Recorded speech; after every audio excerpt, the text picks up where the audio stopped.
All right, hello everyone and welcome to the Studio 3 review video. We're covering one of my all-time favorite studios today, which is the Civ of Eratosthenes. And so the first thing I'm going to do is go ahead and create a new class. Every Java program needs at least one class. And I'm going to remember to check the box down here to include a main method this time. So I forget to check that box a lot of times, in which case you just have to type it out yourself or copy it from a different file perhaps. But this time I remember to check the box. And I think we have some setup to do in terms of asking our users to type in some information. So let me check the directions and see. Okay, we need to ask the user for some value of n, and our task is to find all of the primes up to and potentially including n. It doesn't really matter, which one you pick, whether you include n. You just have to be consistent about it. So, I'll go ahead and create the scanner. This is not new, so, well, I say that as I type the word new, but creating the scanner is not new, so I'm not going to spend a ton of time rehashing it right now. Go ahead and put in a prompt.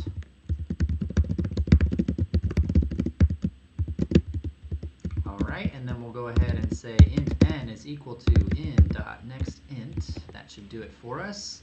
Got the import there all set up for us, and we are now ready to actually start computing some prime values. Let's return to the instructions. It says that we need to create code that will represent the items that are being sieved. So an array, we're being specifically told, and that shouldn't be a surprise. That's our topic for the week. There are some different approaches that you can take, and I actually want to talk about, I think, what are probably two of the most common approaches that I see.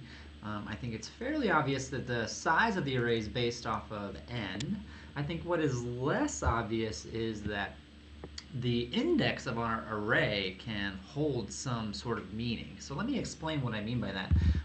One of the common ways of making this array is to create it as an integer array. So we'll say primes or something like that is equal to a new int array, and then we can use n here as the value. Remember, if we want to include n, we would actually probably need to say n plus 1 because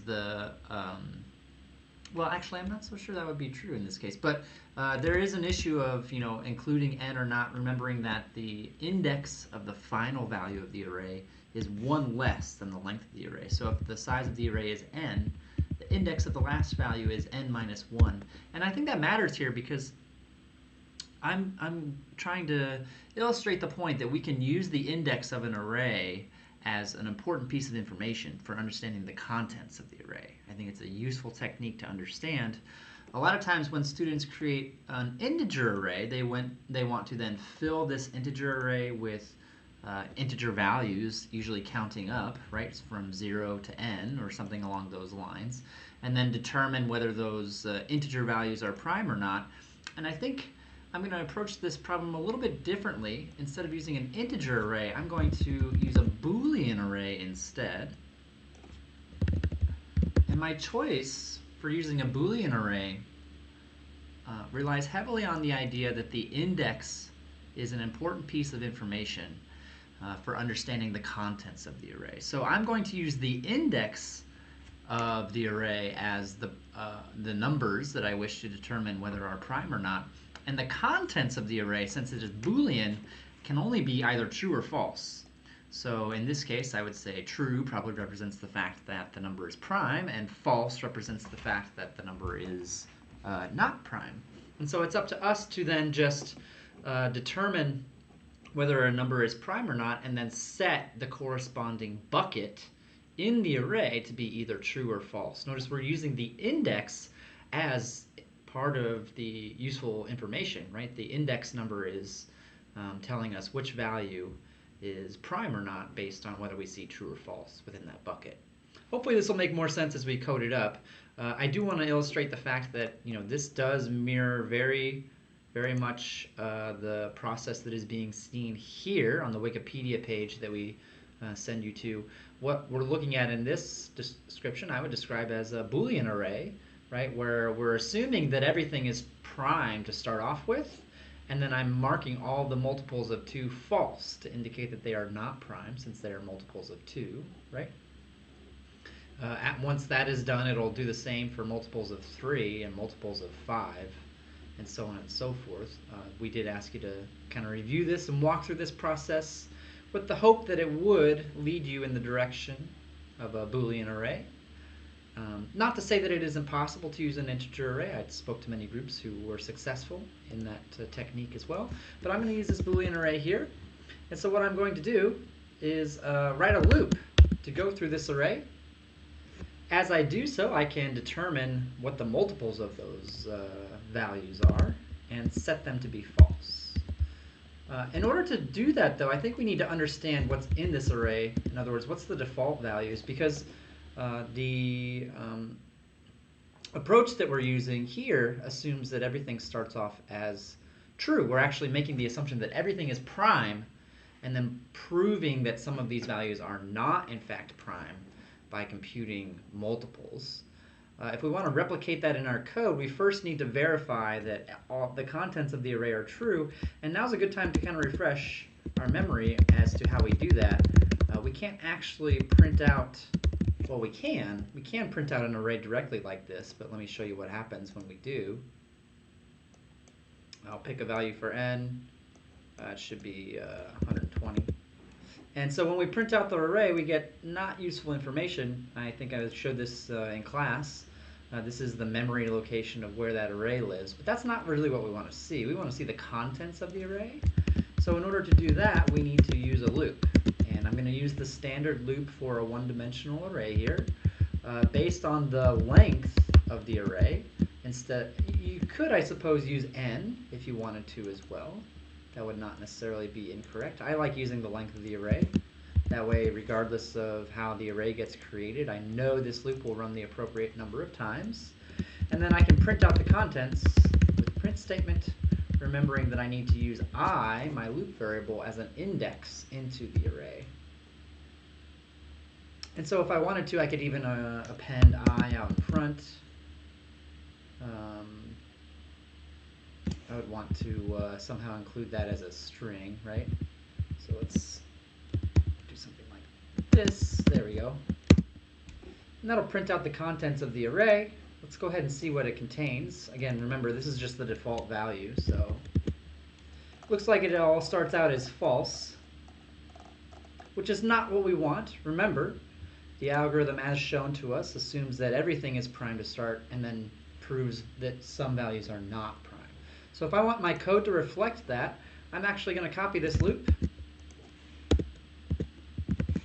And inside of here, instead of printing out the value, I'll go ahead and say primes at position I is equal to true.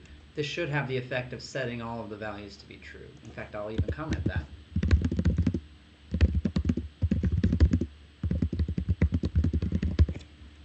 All right. From that point forward, well, let's verify it first. Let me go ahead and run this and make sure that we've actually succeeded in our goal. Okay, good. Looks like we have. We can see the value of I is going from 0 up to, but not including n. Again, if you wanted to include n, you could. You would just need to, perhaps increase the value of the size of the array by 1 here. Doesn't really matter for the purposes of this problem. We're now, I think, at sort of the meat of the issue here, which is to determine the prime values. And you'll notice that I'm making this loop yet again. It's a very common tool to use when dealing with arrays. I don't want to fool you into thinking that this is always the loop that you'll need to write when working with arrays, but it is extremely common.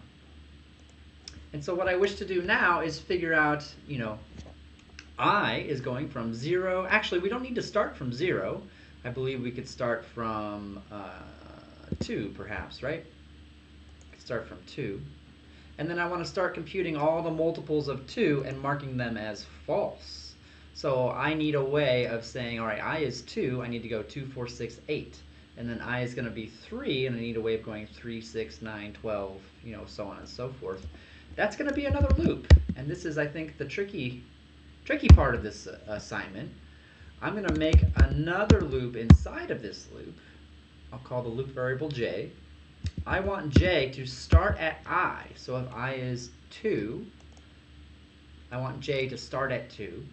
If I is 3, I want j to start at 3, right? Because I'm about to compute those multiples. I want j to be less than the length of the array still. I think this is still a very good bound because we know that if we use this condition, we will never get that array index out of bounds exception. We know that j will always be a valid value within the bounds of our array. And then for the update statement, I know it's very tempting to use j++ here, but we're computing multiples. So what we really want is j is equal to j plus I. I want to add an additional value of I to j every time this loop iterates. And let me go ahead and show you what we've done here to try and kind of justify why we do things this way. I'm going to print out j. And then we'll analyze what this program does, right? All right, I'll enter a value of 100 for n, and I still see the contents of my array get printed out at the bottom. But if I scroll up a little bit, I should hopefully start to see various multiples getting computed and printed out. So here I see 2, 4, 6, 8, all the way up to the value of 100, or just before. And then I see the multiples of 3, 3, 6, 9, right? 3, 6, 9, and then I see the multiples of 4. And here's the multiples of 5. And so on and so forth. So we've succeeded. So now what we need to do is record that information in our array. I don't just want to print these out. I actually want to record that information in our array. Remember, we're trying to mimic this algorithm as much as possible. So when I'm computing the multiples of 2, I'm going to mark all of them as false. And we can do that by replacing this print statement with a statement that does just that. I want the value at j to be false. Let's go ahead and run this code now and see if we start to get some actual prime values out. I'm going to do it for up to 100. Whoops, looks like I made a mistake here. Let me think about this for a second. Where did I go wrong?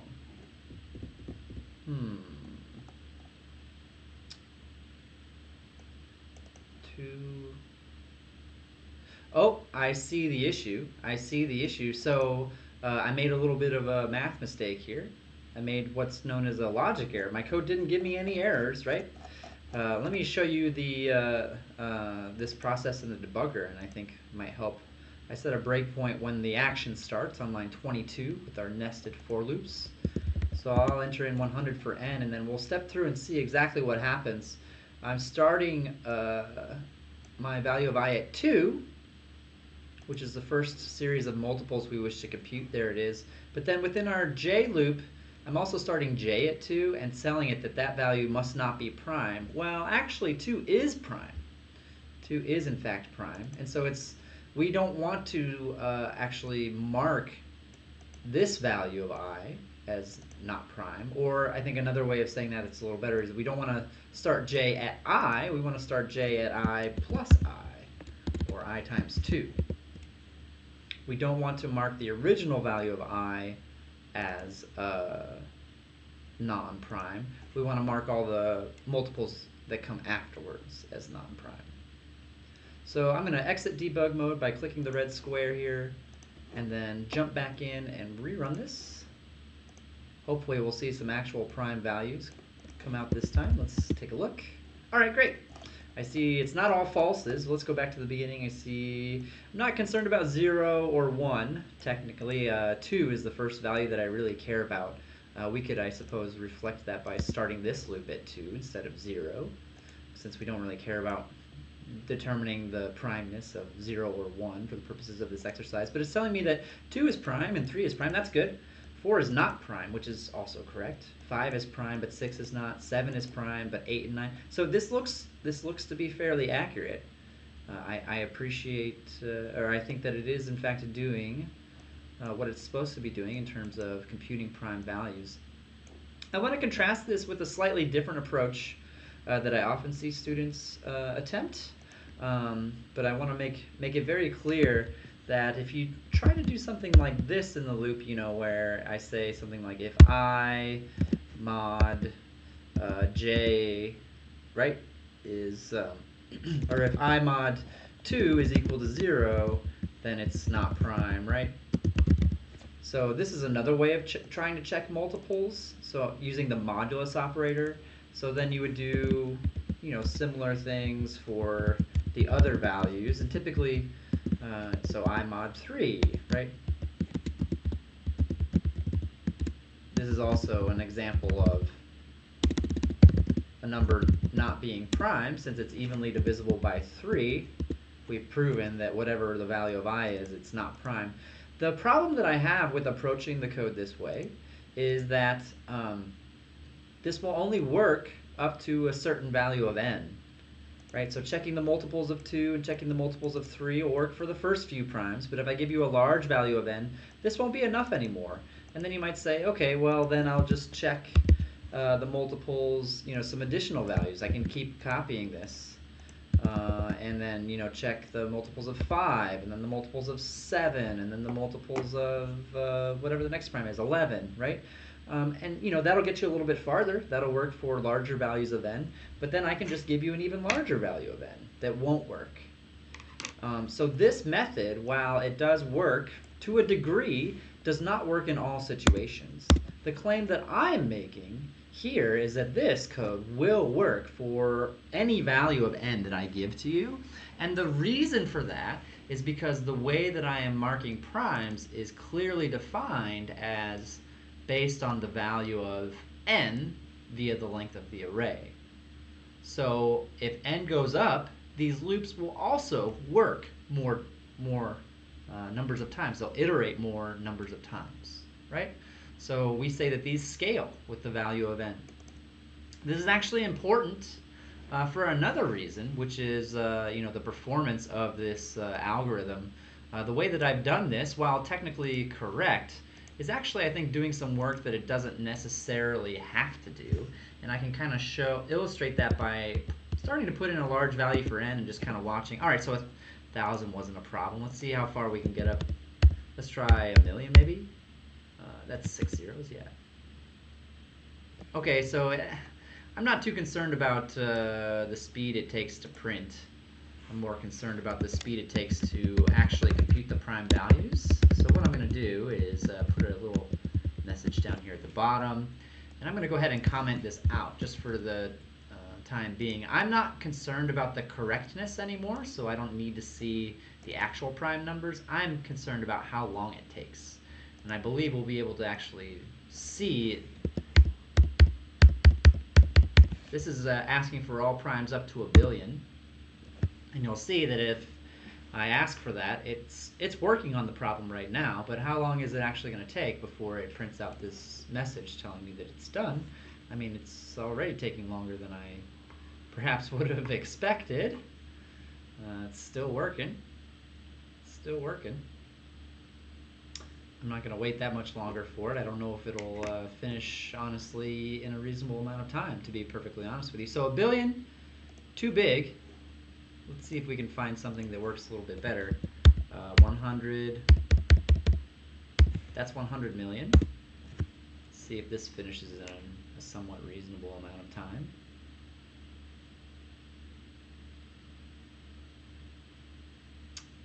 There it is. Okay, so that took on the order of, I don't know, several seconds, I would say, right? Noticeably slower than, any of the smaller values of n that I've used. But the claim that I'm making is that we can actually do things to our code that affect how long things take. So let's talk about that for a moment.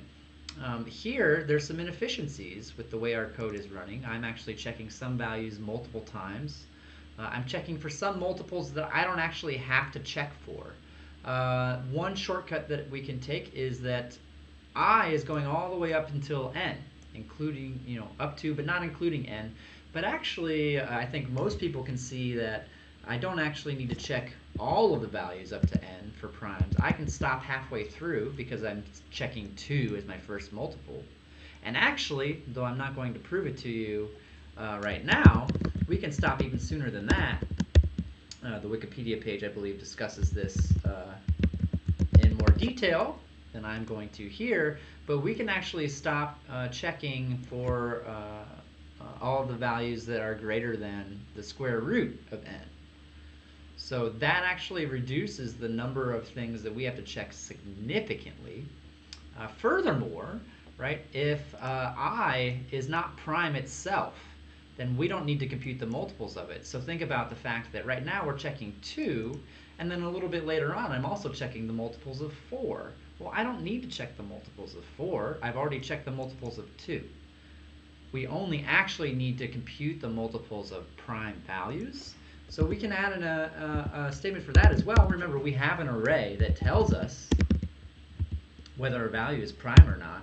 So let's ask. Let's ask the array whether that value is prime or not before going through this, potentially computationally expensive process of computing a whole bunch of multiples. What I've done here is I've asked the question, is I prime? So it's going to go to the array. It's going to find either true or false. If I have not been able to prove that I is, unprimed, the value will be true. Any Boolean value will satisfy this condition. A true value says do the stuff inside of here. So if I is prime, I'll compute the multiples and mark them as false. If I is not prime, I don't have to. It's not necessary. So I can save all of the time that I would spend doing this work. Let's try and run this code now with these improvements made. Notice that none of these should affect the correctness of the code. The changes that I've made should only affect the speed. So we saw how long 100 million took. It took, several seconds. Let's see how long it takes now. I would argue that's noticeably faster. You could actually go back and watch the first part of the video and see if that's in fact the case. I was not able to get 1 billion to finish it all. We waited a good chunk of time for that. Let's see how long it takes now, if it actually will finish in a reasonable-ish amount of time.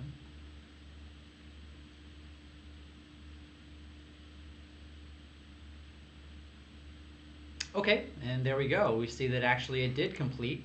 Last time I waited much longer than that for the values less than 1 billion to be computed, and I did not see it actually end. So the fact that it finished in a noticeably significant shorter amount of time shows just how important it is to consider not just whether your code is correct or not, but how quickly that code is running. This will matter. We're actually going to work on assignments this semester. We're going to ask you to write code for assignments this semester, where if you unnecessarily do things that aren't maybe wrong, but just a waste of time, you can end up wasting so much time that it will slow down your code and make it less functional. So we're trying to get you to think about these things early. The farther you go into computer science, the more this kind of stuff matters. You can imagine that as we tackle the more complex problems, being able to do so efficiently becomes a much, much, much bigger deal for us as computer scientists. Okay. I believe that wraps up the studio. That's one of my all-time favorite studios. I love talking to students about that studio. I'll never get tired of going through that example. But to wrap up the video, I did also want to very briefly go through assignment 3. This one is broken up into a series of parts, and so the nice thing is that you can, focus on one part at a time. And if you're not making progress on one of the parts, you can take a little break and switch to something else. I do want to go through all this real quick and just make sure that address some of the common issues that students have. The first thing we're asking you to do is implement bubble sort.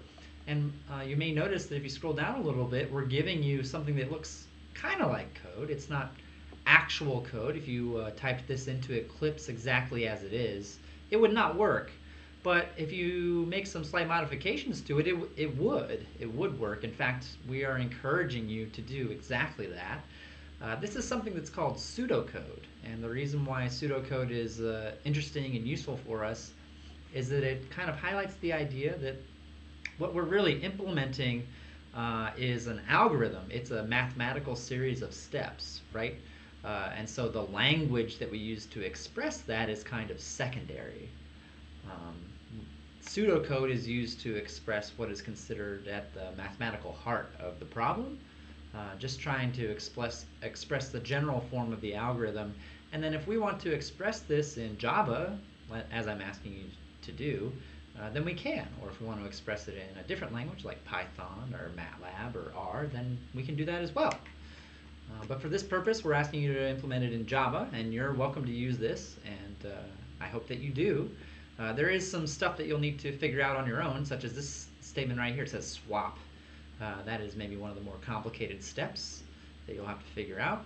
But you have all the tools that you need to make that happen. And then, yeah, we're also asking you to make sure that you understand how this algorithm works. Specifically, you're going to be asked to walk through a specific example during the demo process. For the second one, we're asking you to make a frequency table, and I would argue that this is very similar to the studio exercise that we just went through. The frequency table is an array, and just like the example that we saw, the array index has meaning. So when I look at this, I interpret this as the index 1 appeared 10 times, right? The index of 2 appeared 9 times. So here we're using the index to represent frequencies. So what is the frequency of times that 1 showed up? And this is just a tally. So we're using the array to keep a tally. It's a very common technique, very, very common technique. This is a simple form of it that we're asking you to implement. And then finally, the last part is a two-dimensional array example where we're asking you to compute symmetrical images. So we wish for you to generate a random point within a two-dimensional space. You can imagine what that might look like. We went through the coordinate system for arrays in class, so we know that 0, 0 is the top left corner of a two-dimensional array. This would be 0, 1, 0, 2, 0, 3, right? But if I select this point, the mirror image is over here. So I would also want to make sure that this point is selected. So for every random point that you choose, for every random coordinate you choose, you have to compute the location of its mirror image. So using the coordinates of this point, can you compute the coordinates of the mirror image over here? The answer is yes, you can. That's sort of what we're asking you to do. That's the trick for this particular part of the assignment. So think about what information you have available to you. I know what this coordinate is. I know how big my array is, both the number of rows and number of columns. With that information, you should be able to compute where these mirror image points are and generate these symmetrical images. Alrighty, I believe that's going to do it for this studio review video. I hope it was useful for you all, and I'll see you in class next week.